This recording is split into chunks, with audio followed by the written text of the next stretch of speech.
So he pretty much gave my talk for me, so I think we're pretty much done. No, thanks for joining me today to talk about mobile landscape, security of wearables.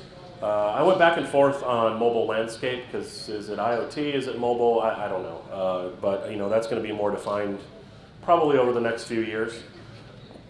And who's going to define that, I'm not sure. But so my agenda today, fairly high level, but before I get started, I kind of like to have a feel for the audience. So developers here, testers, couple managers, anything else? Just here for the beer. Cool, anyone really working on wearables or creating them, software for them, consuming data from wearables? Okay. Well, that's probably going to change for those of you doing development, especially in the upcoming years as we start implanting things into people and so on. But I want to talk about what wearables are, kind of the landscape of them, trying to address some of the high-level issues and kind of the future. A little bit about me. I've been around for a while. I started a mobile practice quite a few years ago, just recently switched over to Invisium to grow even more. And we're starting to get into more Internet of Things and obviously wearables as well. So what are they?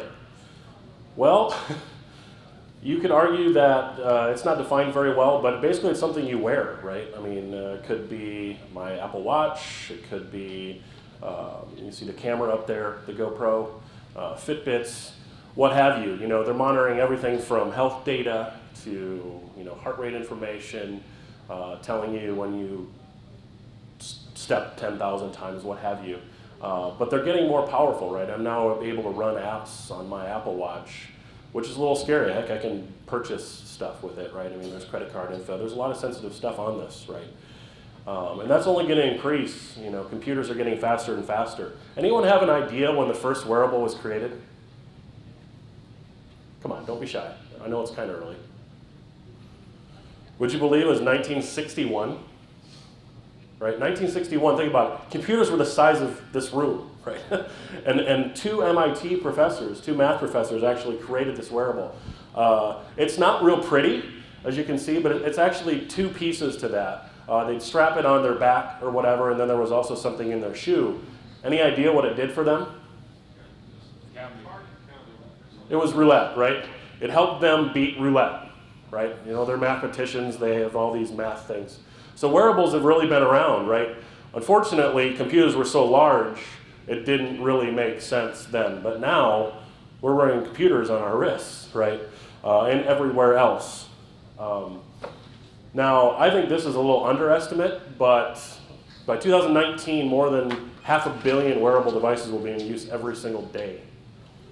Whatever that wearable might be. And we'll talk about some of the future coming up. With that many devices in use and all of the data going on and connections and Bluetooth and what have you, there's obviously a lot of areas of concern from a security perspective, especially depending on what that data might be.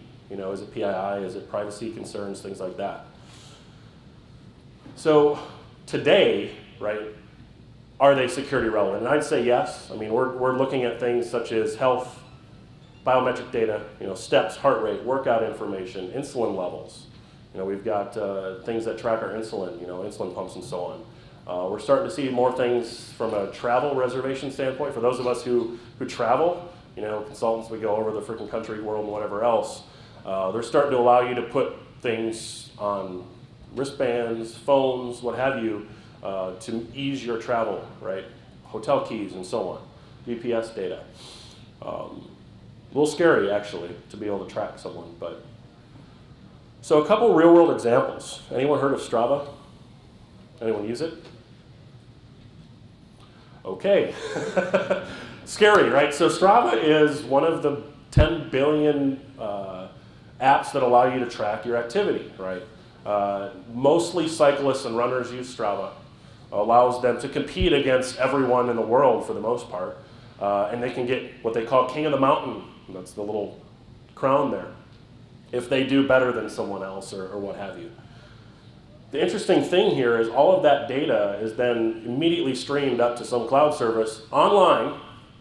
It's available for free to anyone, right? Anyone can go see this. And this is just a real small example, but this is what we're doing with all this data. This is kind of what it looks like. So I just went out there yesterday, actually. And that's right on the home page when you log in. You create an account, and you can see this random person's data, where they were, how long it took them, where they ran, biked, whatever they did. And actually, I've got to post a YouTube video, so when you download the PDF, a gentleman by the name of, what was his name? Michael Hoffman. He did some research on Strava, and he's actually able to realistically track a specific person based on this data at any point in time, as long as they have the Strava app running, right? So things like that are more of a concern, if you're looking for a specific person and they're using this sort of thing. Is it something that real world attacks going on right now? Probably not, but someday they definitely might be. And actually he used some Google stuff, but as you can see with the Google map that's already there, it already tells me where they've been. Hilton, anyone? I'm a Hilton guy. So Hilton now has what they call digital keys. They've actually implemented it in probably 15 or 20 of their hotels across the country. Allows you to download the key to your iPhone, Bluetooth, put it up to the door, let you in, right? Sounds awesome, but to me it sounds scary as well. I mean, is it scarier than the little keys they had before? I don't know, maybe, maybe not. But if someone can figure it out, it might more easily allow them to get into other rooms, right? Pretty easily. So they're rolling that out, and that's only going to increase over time. Whether it's in your phone or in some implanted device in the future, who knows? But it's definitely coming. How about pacemakers? Anyone have one? Thank the Lord, right? So pacemakers today are, for the most part, connected. If you're getting them from places like Medtronic and so on, they are only a published type of device. So they're only sending out data, so your doctor can view that in real time. Now, what happens, though, when they start to want to make adjustments to them remotely? Now it's a pub sub, allows data in. That's a little scary, right? Now, if there are problems with it today, it only uses cellular, so it's secure.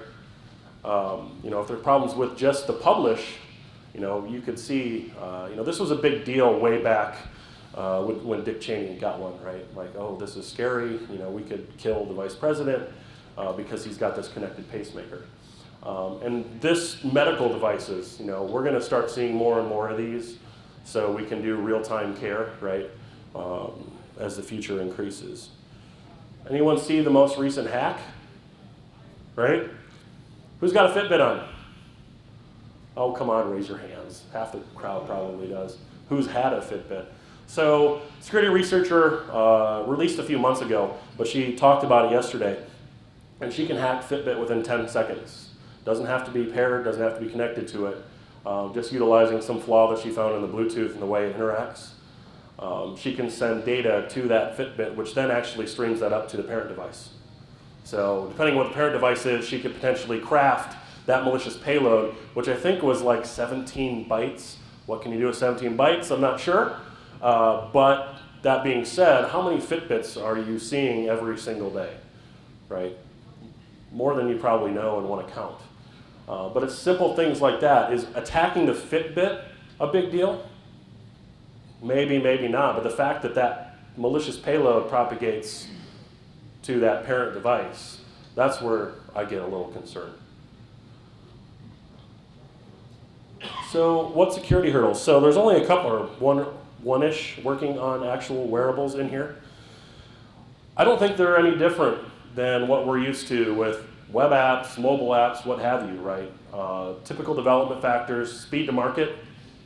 It's fast, or fast. Cost of manufacturing. The whole point of a wearable is to have something very small and even concealed, but powerful enough to make it appealing to whoever's purchasing it, for tracking things or whatever else. And perceived security profile of the device. If that profile is seen as insecure and it's storing things or saving information that's seen as private data or PII or what have you, obviously someone might not purchase that. And what is safe? I think the biggest thing here with wearables is there's boundaries, right? And we're crossing them, whatever that might be. What can we do as opposed to what we should do? Connected pacemakers, health site type data, devices that we can control remotely. That's scary to me, if you're talking about cyber threats and so on.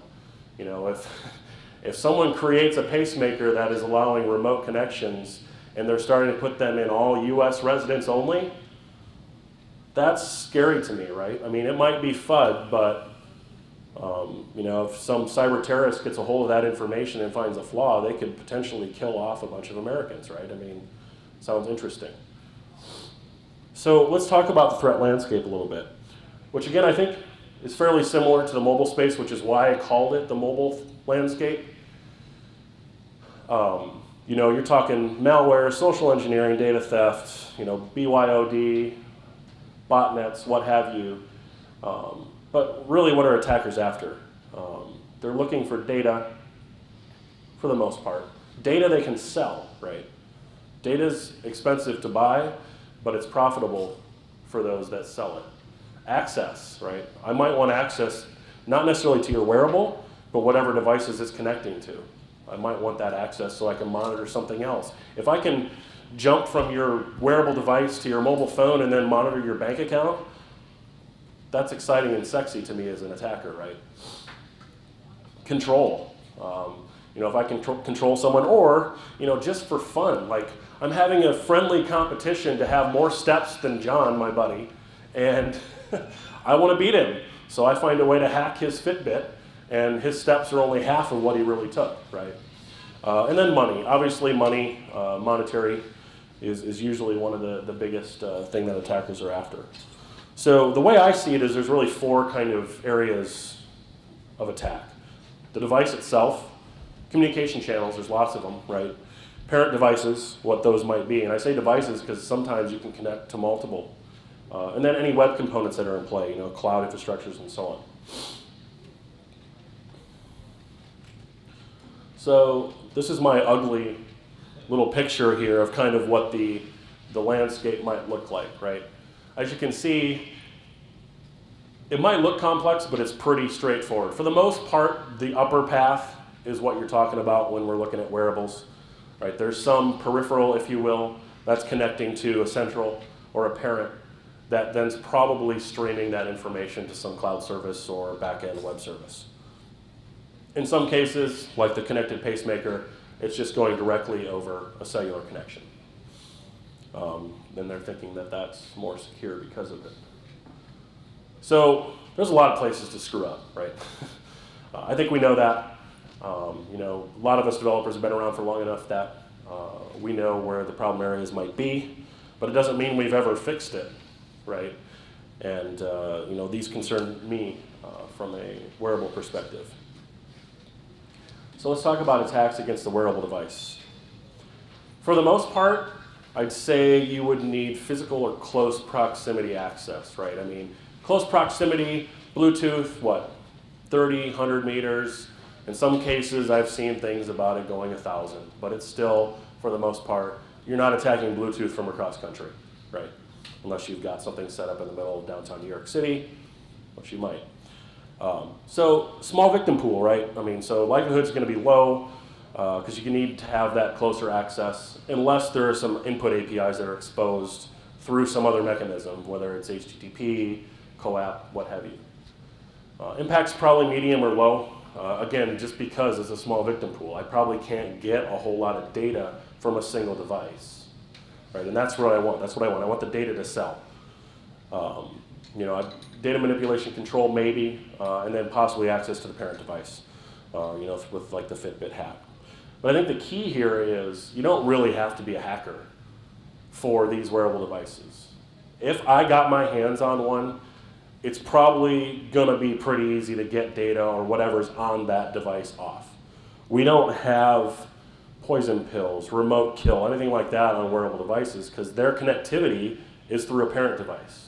For the most part. They're not connecting directly to some service layer, right? So if I was able to steal a bunch of these devices at the local gym, for instance, I could probably get data off of those. But again, it's still a very small victim pool, right? Even if I got 5 of them, that's probably not all that important or sexy to sell. So what about the communication channel? Right? I think this is the one that's fairly scary. So for the most part, most of these wearables are using Bluetooth. You know, like Apple Watch uses Bluetooth and Wi-Fi if it's available. Some other ones might use cellular, some might use Wi-Fi. But for the most part, they're using Bluetooth. You know, so if people want to stand up Bluetooth sniffers, they can definitely do that, right? Anyone used Crackle? Wow, no one? So Crackle actually, it doesn't work against the newest versions of BLE, but it allows you to take a packet capture, so basically you use like Wireshark or whatever, capture Bluetooth traffic, save that to a PCAP file, and then Crackle will actually go through that PCAP file and crack long-term keys for Bluetooth. And that works against 4.0 and 4.1, I believe. I don't necessarily think it works in 4.2. We'll talk about 4.2. But, so these devices, why do they use Bluetooth, the new BLE stuff? Because low power, low cost, low bandwidth, and low latency, right? And the big one is low power. These are tiny devices. And if you have to recharge your device every 4 hours, you're not going to buy that. Like, the Apple Watch sucks for one day, right? But then I think about it, like, well, I'm not going to wear it sleeping, so I might as well charge it while I'm sleeping. But still, even that, to me, sucks. You know, when I had the Nike Fuel Band, which was crap, by the way, anyone see the class action against that? It was fake data. Like, it was horrible. But anyway, that would last me 10, 15 days, one charge.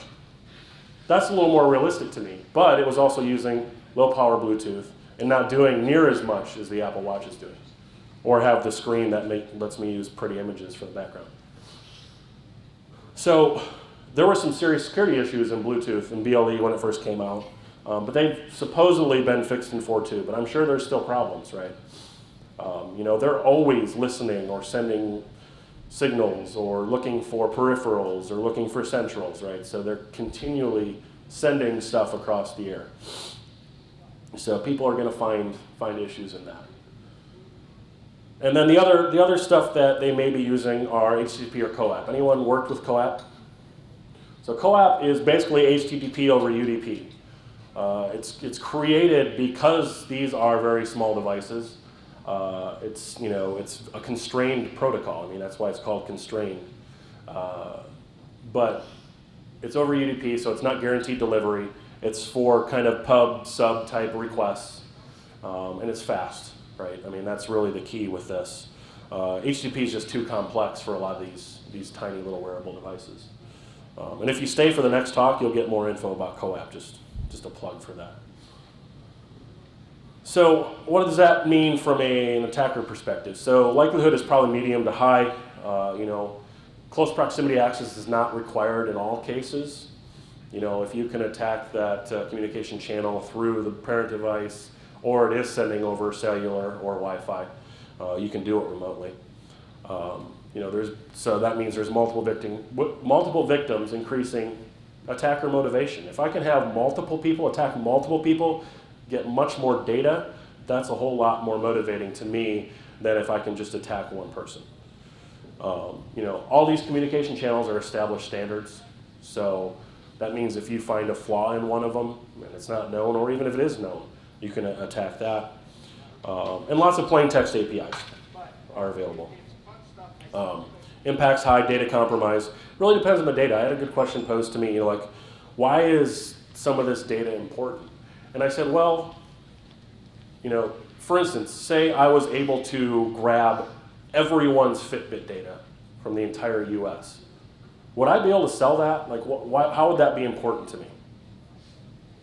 Well, if I'm an organization that's targeting someone who's more active, who has 15,000 steps a day, I'm probably going to purchase that data so I can target that market, right? So that data is still sexy to me because, I can now say, hey, these million people, they average over 15,000 steps a day. I have all their email addresses, and now I can spam them. Yeah? Actually, what's worse Right. is going on. Yeah. Yep, exactly, yeah. Doesn't Fitbit already sell that data? Oh, I'm sure they do. Why wouldn't they, right? Why wouldn't they already sell it, right? Heck, that's not a bad idea. I'm going to start working with Fitbit. So, where would I go? I'd go to a gym, right? I'd go downtown New York City to the biggest gym there is and just start listening. I'd be interested to do that. Anyone want to go for coffee? And just see, because I mean, I guarantee everyone at that gym has some sort of wearable that's tracking something, whether it's a watch, a wristband, Jawbone, Fitbit. There's 10 billion of them, right? So I guarantee some people have at least one, if not more, with all the things that are going on. So that's where I would go. So remember that. So let's talk about the device itself, mobile devices. In 2014, 5.2 million were lost or stolen. That's a lot. And I'm guessing that hasn't decreased for numerous reasons. People are stupid. I mean, let's be real. How many times have you just sat your cell phone down and kind of walked away, even 10 feet away? That phone could be, or left in a cab, in an airplane, in a coffee shop. I can't tell you the number of times I've sat in a coffee shop, watched someone physically get up, walk to the bathroom, and leave their shit sitting on the table. Like, come on, man. But it happens. Some of the phone manufacturers are trying to work on fixing that problem, but there's always ways around it. So attacks against the parent mobile device are pretty high. There's obviously problems with Android, iOS, what have you. For the most part, that's the big market, right? Who has a BlackBerry? No one. Windows Phone? Jesus. That was a big fail. So attacker would require physical access, obviously, whether that's through a jailbreak or root, malware, something like that. So many devices lost or stolen, and most aren't up to date. I mean, Android model still sucks, right? How many Android devices are still running very old versions of the Android OS, which makes it easy. I just saw another one yesterday with Android lock screen bypass. You just paste a string of like 41,000 characters in and it bypasses the passcode because it freaks out. So I'm sure it's some sort of buffer overflow and just lets you in. Good job. Nice job, Google. So compromised device data, small victim pool, because it's still a single device, so it's not as sexy as more than that. So what big happened in 2014? Well, 75% year-over-year increase in mobile malware. I don't think that's going down this year. 1 in 5, this surprised me. I'd like to see the data behind this. 1 in 5 Android users experienced a mobile threat. Not sure what that means, but it sounds scary. And a 262% increase in the number of iOS vulnerabilities. Now, that could be from 1 to, 30? I don't know. But still, and actually that link that's posted there has tons and tons more, and it's actually a pretty good article. And it links out to all of the data that's available for each one of them. So if you're interested in that and want to talk to people so they'll spend money, it's a good place to go. But the last one, this is the one that's really sexy to me, right? I want to attack where the data is, really, like all of the data. I want to get all the data. And if Fitbit will just sell it to me, that's fine. But likelihood's medium. Obviously, there's got to be problems in it on the cloud backend or web infrastructure.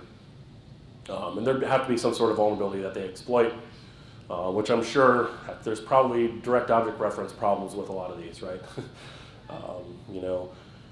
Compromised user data that I can then turn around and sell pretty quickly.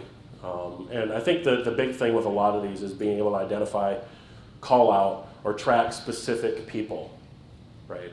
If President Obama is wearing a Fitbit, it might be interesting to me to know where he's at and stuff on a daily basis, right?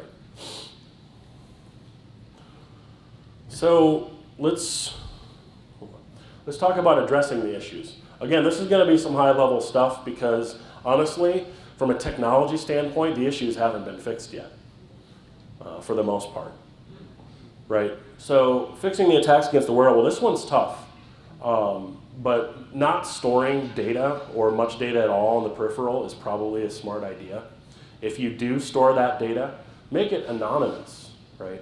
What's the point of tying that data to someone else or a specific person when really the central or the mobile device that's connecting to is where that data should be tied, right? My name and so on shouldn't be on my Fitbit itself. It should just track the steps and anything else that's important to it and send them up to the central whenever it can, as many times as it's searching for it anyway. And I think having a poison pill or kill switch is probably a good idea for these. If there's no check-in or it doesn't connect to the central for a period of time, kill the damn thing. They're easy to set back up, right?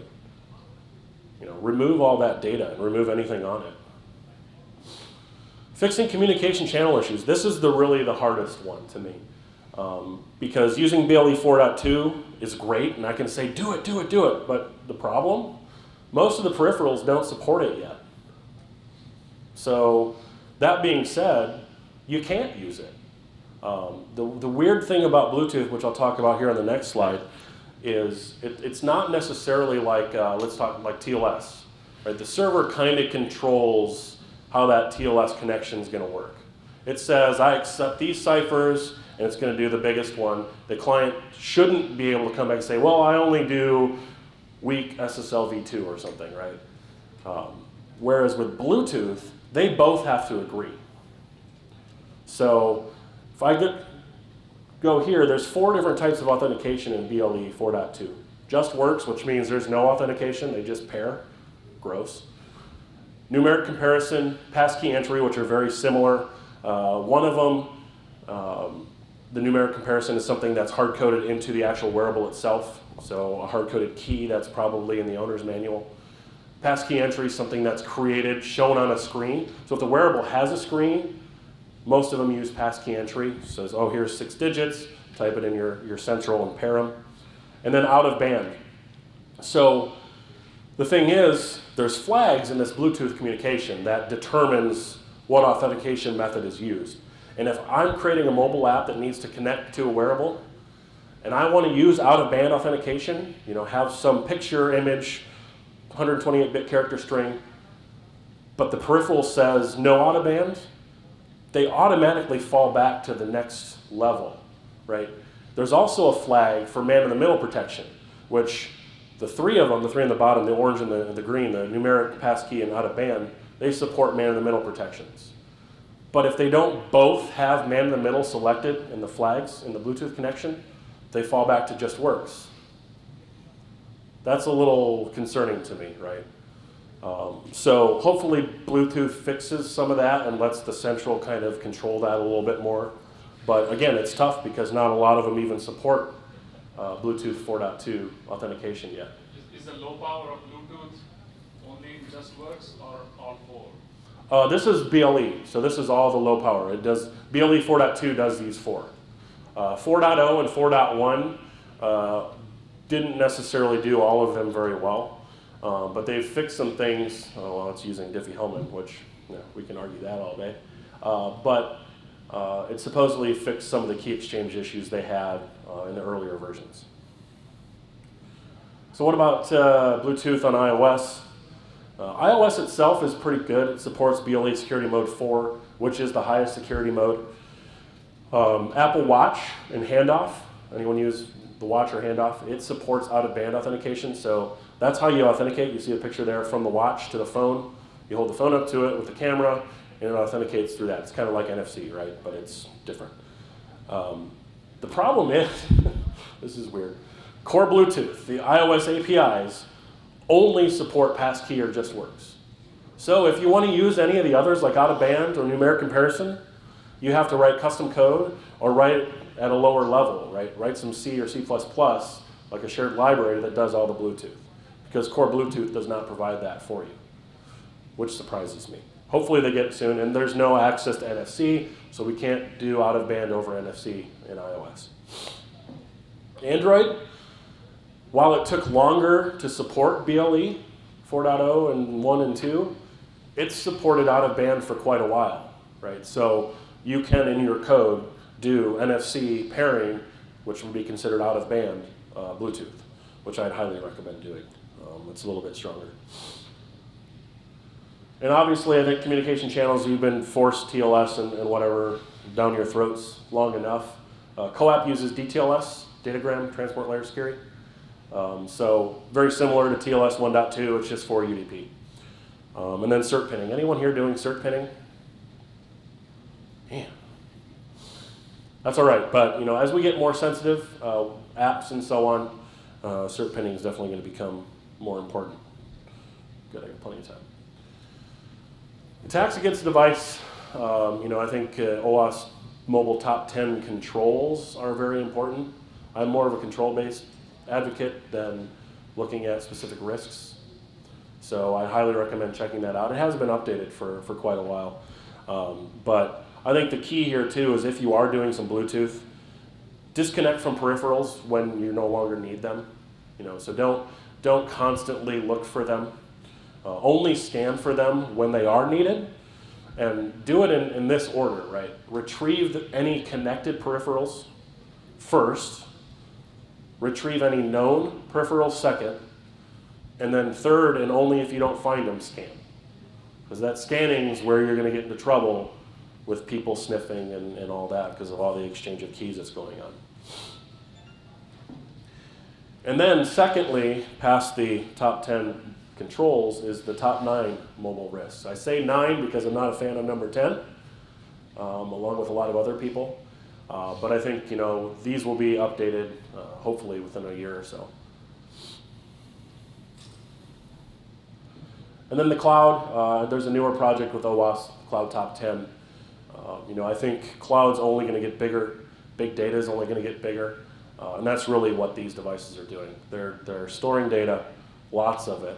They might be storing more data than they're even showing you, right? I mean, Fitbit might be looking at steps, but what other data are they tracking and saving that you might not know about, right?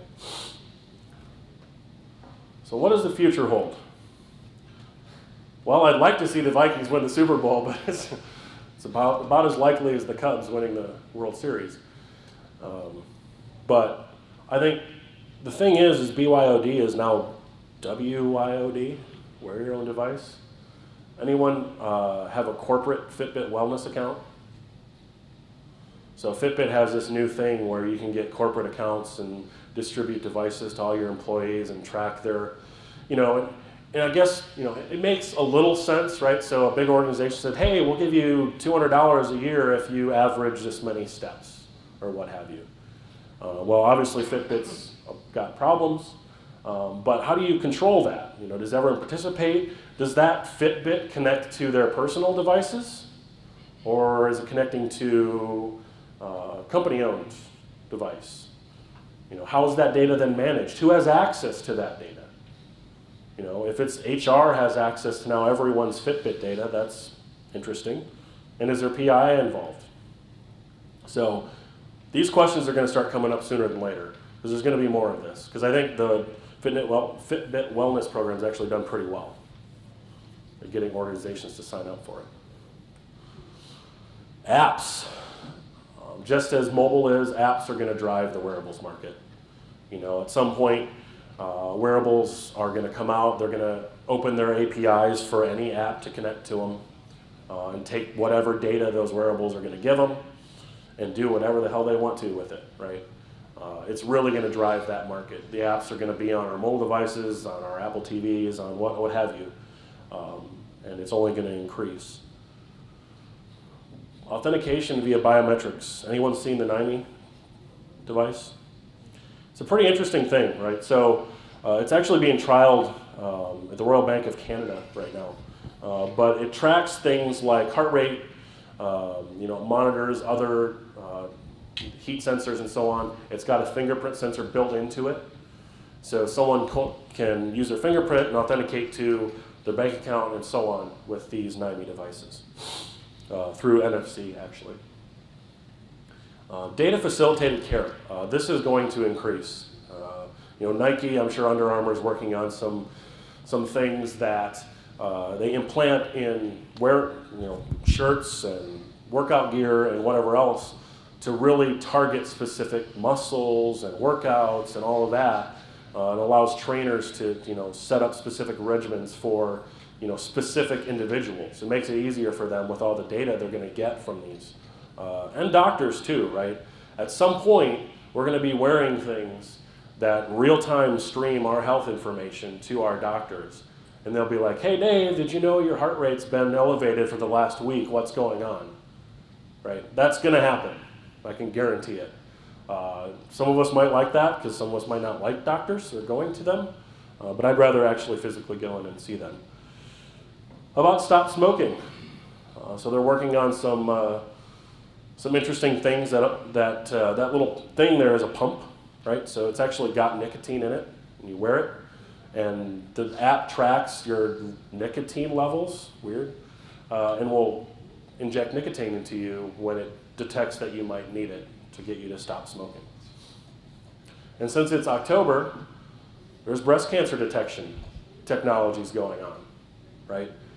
There are wearables that are implanted in bras that can detect, from an ultrasound standpoint, potential breast cancer, which is kind of cool, right? Real-time breast cancer detection. What else is going to happen? There's going to be breaches. When data is involved, it's going to happen. Sooner than later, probably. There's a lot of data out there. I'm not sure where it's all at, but with all the different wearables that people are using on a daily basis, breaches are going to happen. Data mining, sharing, and regulation. Like I said, the sharing of data, I think, is the piece that's really going to explode here, right? Whether it's allowing different apps to connect to different wearables, or people selling data to target certain people for purchasing new wearables or whatever else, it's definitely going to be there. And regulation might catch up someday, but I doubt it. When they start coming out with stupid regulations that say make it unlawful to hack cars without even thinking about it, they're clueless, right? They don't get it yet. So it might be years before we get to a regulation standpoint. Hopefully before something bad happens. But that's kind of how I see it. And that's me. Wow, that was pretty good. Right on time. The questions about Bluetooth and connections and using the same connection and so on. So short answer is sort of, right? So with JustWorks doesn't provide man-in-the-middle protections. So those that just pair, right? They're still using keys, don't get me wrong. There's key exchange and so on, but man-in-the-middle and connecting, once they've paired with JustWorks, is not protecting that. So you'd be able to. So any device that you're using that just connects, know that you're vulnerable. The other three options, the passkey, the numeric comparison, and out of band, they do provide man-in-the-middle protections, but some of the previous hacks allowed attackers to figure out the long-term key, which is that last key that they use to do all their exchanging. Once you figured that out, you'd be able to get in and use that same connection with that. So it's designed to prevent it, but if there are vulnerabilities like we're seeing in 4.0 and 4.1, you'd still be able to get into that connection. So the question is about IoT and all the other stuff, the non-human wearables. And yes, the threats are probably different. If I'm implanting things into a vehicle that's helping control that vehicle, there's a different threat there, right? Depending on how it's connecting back, is it using some of the built-in cellular Wi-Fi capabilities to send data, retrieve data, and so on. So your attacker audience is probably changing too. That might be more attractive from a cybersecurity threat than, for instance, figuring out your Fitbit data. Critical infrastructure. Critical infrastructure. They've got sensors everywhere. At nuclear power plants in general, gas, electric, what have you, they've got sensors in every foot to know when something's wrong. Well, if those sensors are now starting streaming data over the internet, or allowing people to send something back to them, that's where we get in trouble. Yep. Have you seen anything like that? Well, this recent Fitbit attack is that, right? So she was able to send those 17 bytes of malicious payload. Now, it wasn't malicious payload. She just showed that she could do it. And then it would go to the Fitbit device, which then streamed it up to the parent. So if there's a flaw in the parent and it runs that malicious payload, then you're exactly right. I mean, that's very sexy, right? If you can get a jump-off point, if you will, a pivot point from the wearable to whatever is on the other side of it, that's pretty sexy. To be able to turn on a microphone and just listen to someone or whatever, yeah, that's something that is definitely of concern with these wearables, because they're all connected to something, right? They don't just necessarily, like this watch sucks on its own. It tells me the time, but doesn't do anything else. But a microphone that I can paste behind the watch doesn't even have to connect to the watch. It Right. can just transmit within 10 meters of the watch, and I can pick up that signal. It's Yeah. just the surface. Right? But again, with that, it's proximity, right? Yeah. You got to be real close. The question is about, has anyone created any malicious Bluetooth devices that just automatically connect to those that are just works? So the thing with even with just works, for the most part, they have to be in a pairing mode, right? So someone has to push a button to get it into a specific mode. Older Bluetooth, they had that attack, right? People had apps that would just go out and try to pair to everything. I haven't seen anything with BLE, but I wouldn't doubt if there was something out there that tried to do that. But again, with BLE, you have to forcibly put something into pairing mode. It's just not always in pairing mode, even with JustWorks. Have you done any research into how many co-op devices are actually using DTLS, or are they just saying, oh, the Bluetooth encryption or the Wi-Fi encryption will take care of it? No, I have not. And I hope you stay for the next talk, because I think Jack might know that question. The question was about CoAP and DTLS. And CoAP is pretty much used for IoT, right? So your home type devices and so on that allow you to turn on your lights, shut and close your garage door, and so on. They're using CoAP for the most part, or MQTT or some other.